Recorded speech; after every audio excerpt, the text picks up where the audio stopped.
आज आपको जो मंत्र देने वाला हूं, उस मंत्र के द्वारा आप कलवा वीर को अपने वश में कर सकते हैं। उसे वचनबद्ध करके अपने तमाम कार्य को संपन्न कर सकते हैं। इसके लिए आपको वीडियो को बिना स्किप किए हुए एंड तक देखना है, अंत तक देखना है, क्योंकि मंत्र वीडियो के बीच में मिलेगा, बोलकर मिलेगा, आराम आराम से बोलकर दूंगा। तो वीडियो को पूरा बिना स्किप किए हुए देखना है आप सभी लोगों ने। आदेश आदेश अलख निरंजन नमो भगवती। कैसे हो आप सभी लोग? आशा और उम्मीद करता हूं भगवती कृपा से आप सभी लोग ठीक होंगे। आज मैं कलवा वीर का एक ऐसा मंत्र लेकर आया हूं जो पहाड़ी मंत्र है, और इस मंत्र के द्वारा आप कलवा वीर को अपने वशीभूत कर सकते हैं। उसे वचनबद्ध करके अपने सारे कार्य को संपन्न कर सकते हैं, चाहे वो भूत प्रेत बाधा निवारण का हो, तंत्र की काट करनी हो, या किसी की पूछा देनी हो, या फिर षटकर्म का कोई कार्य है।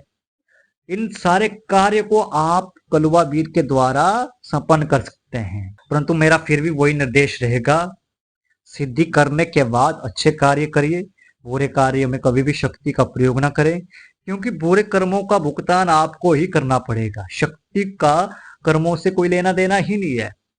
उस शक्ति से कर्म करवा कौन रहा है? आप। तो कर्मों का फल का भुगतान तो आप सभी लोगों को ही करना पड़ेगा, शक्ति को नहीं। शक्ति तो वचनबद्ध है, वो नियमों में बंधी हुई है आपके कार्य को करने के लिए। वो वाद्य है, आप जो उसे बोलेंगे उसे वो करना पड़ेगा।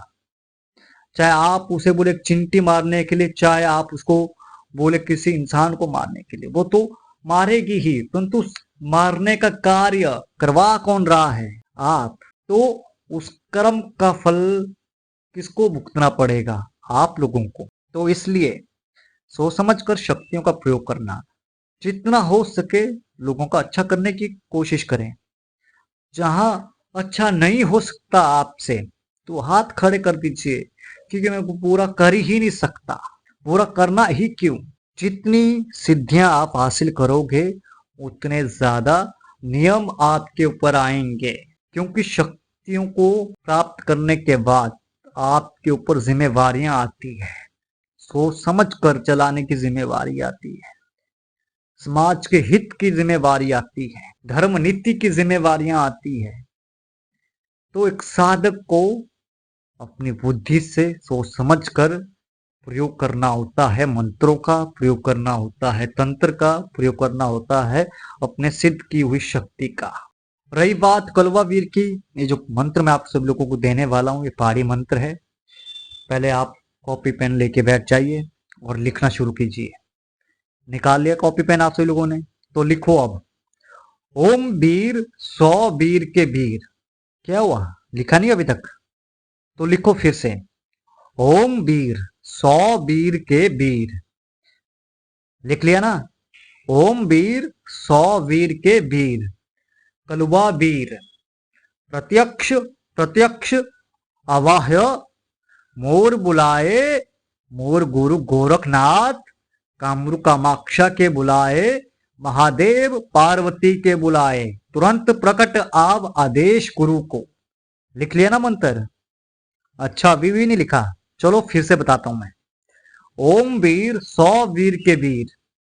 कलवा वीर प्रत्यक्ष प्रत्यक्ष अवायह मोर बुलाए, मोर गुरु गोरखनाथ कामरू कामाक्षा के बुलाए, महादेव पार्वती के बुलाए, तुरंत प्रकट आव आदेश गुरु को।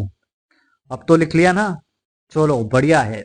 अब आते हैं साधना पर। इसकी साधना कैसे करनी है? 21 दिन की साधना है, ठीक है? तो ये साधना घर में नहीं होगी, या तो आप शमशान घाट में कर सकते हैं साधना को, या फिर किसी निर्जन स्थान पर कर सकते हैं, या फिर किसी खुले एकांत स्थान में आप कर सकते हैं साधना को, या फिर किसी खंडहर में कर सकते हैं, या फिर एकांत वन में जाकर आप इसकी साधना कर सकते हैं। और साधना रात्रि काल की रहेगी। रात्रि 11 बजे के बाद आपने शुरू करना है।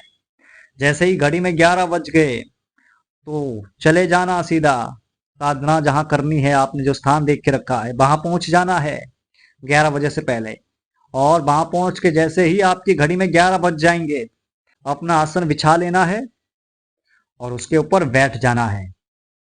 और सामने आपने फूल माला रखनी है, धूप और दीपक जलाकर रखना है, कच्चा दूध 1 पाव रखना है साथ में। ठीक है, 1 पाव कच्चा दूध रखना है। इतना सा सामान लगेगा और ज्यादा बड़ा कोई सामान नहीं लगेगा। और थोड़े से फूल माला के अलावा पुष्प रखेंगे आप, थोड़े से अक्षत के दाने रखेंगे। इतनी सी सामग्री लेकर आपने बैठ जाना है। जल का लोटा साथ में रखना है। और एक चीज और करना आपने, पीली सरसों को रक्षा मंत्रों से अभिमंत्रित करके रखना है अपने साथ कटोरे में। ठीक है, या किसी पात्र में। जब भी आपको मंत्र जाप करते समय ऐसा लगे कि कोई शक्ति आपको परेशान करने की कोशिश कर रही है, आवाजें आ रही है डरावनी डरावनी, तो जाप आपका चलता रहेगा। एक हाथ से पीली सरसों उठा के चारों दिशाओं में फेंक दो, कोई कुछ नहीं बिगाड़ पाएगा। साधना ऐसे ही होती है, कोई रक्षा घेरा लगाने की आवश्यकता नहीं होती है। घेरा लगा दो कि शक्ति आपके समक्ष आएगी ही नहीं। घेरे का जो एक आवरण होता है वो कम से कम 10 फीट का आवरण रहता है। चाहे आप घेरा 1 फीट का ही लगाए, परंतु उसका जो आवरण शक्ति रहती है वो 10 फीट तक की ही रहती है। ठीक है, तो घेरा लगाने की आवश्यकता नहीं है, शरीर कीलन करने की आवश्यकता नहीं है। पीली सरसों अभिमंत्रित करके साथ में रखना है। फिर आपने करना क्या है, सारी सामग्री रखने के बाद आप लोगों ने पूजा पाठ शुरू कर लेना है।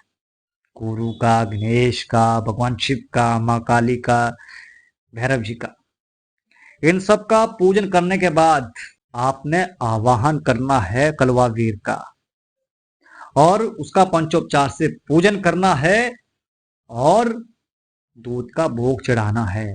जो कच्चा दूध 1 पाव रखा है वो भोग चढ़ाना है उसको। ठीक है, फिर आपने मंत्र का जाप करना है, रुद्राक्ष की माला से या काले हकीक की माला से। ठीक है, अब जाप कितना करना है, 11 माला जाप करना है आपने। ठीक है, और कुल 21 दिन तक करना है बिना नागा किए। 21 दिन तक 11 माला रोज जाप करना है आपने। और जो तेल का दीपक आप लगाएंगे वो सरसों के तेल का दीपक रहेगा। आसन और वस्त्र आपके काले रंग के रहेंगे। ठीक है, दिशा आपकी उत्तर या दक्षिण रहेगी। ठीक है, तो जैसे ही आपका अंतिम दिन आएगा, 21वां दिन आएगा, आपका जाप जैसे ही पूर्ण होगा वैसे ही आपके सामने कलवा वीर हाजिर खड़ा होगा, आपको दर्शन देगा। तो जैसे वो दर्शन दे उसका यथोचित सत्कार करना है और उसे आपने कच्चा दूध भेंट करना है।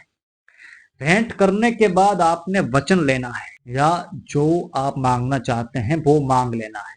अगर आप वचन ले रहे हैं तो 3 वचन लेना है। 3 वचन लेने के बाद आपने कलवा वीर से बुलाने का तरीका पूछ लेना है। फिर आपने उसको वापस जाने को कहना है।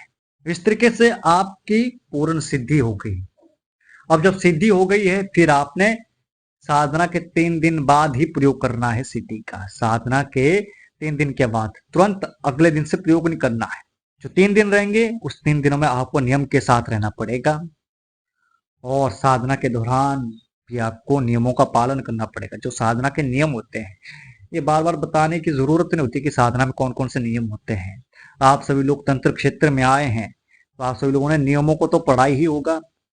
ठीक है, जिस साधक ने नियम को नहीं पढ़ा है वो कभी साधक बन ही नहीं सकता है, वो तांत्रिक बन ही नहीं सकता है। तंत्र चलता ये सिद्धांत पर, तंत्र चलता है नियम पर, तंत्र चलता ही है वचन पर। तो आपका प्रथम ज्ञान होता है नियम, तो नियमों का ज्ञान आपको प्राप्त करना ही पड़ेगा, सिद्धांत का ज्ञान आपको प्राप्त करना ही पड़ेगा। तो नियमों का ज्ञान आपको पहले से ही पता है। जो नियम रहते हैं उन नियमों का पालन 21 दिन करना है और 21 दिन के बाद 3 दिन एक्स्ट्रा आपने पालन करना है। फिर 3 दिन के बाद आपने कलवा वीर को बुलाना है अपने काम के लिए। जो भी काम आपको संपन्न करवाना है, जो भी तरीका उसने बुलाने का बताया है उस तरीके से आपने उसको बुला लेना है। आपके सामने हाजिर खड़ा होगा, फिर आप उसको अपना काम बता देना है। काम होने के बाद उसको आपने कच्चा दूध 1 पाव दे देना है भोग में। ठीक है, तो इस तरीके से आप कलवा वीर से बहुत सारे कार्य करवा सकते हैं, बहुत सारे काम संपन्न करवा सकते हैं अपना। और हर कार्य को ये वीर करेगा। और पहली बार मैं ये गुप्त मंत्र दे रहा हूं आपसे लोगों को, बहुत ही गुप्त मंत्र है। आपको यूट्यूब में नहीं देखने को मिलेगा, आपको गूगल में भी देखने को नहीं मिलेगा। जितना मर्जी आपने सर्च करना कर लो। बहुत गुप्त मंत्र बताया है, पहाड़ी मंत्र बताया है मैंने आप सभी लोगों को। अगर वीडियो आपको पसंद आई है तो लाइक शेयर जरूर करना है, और कमेंट में आपने लिखना है नमो भगवती।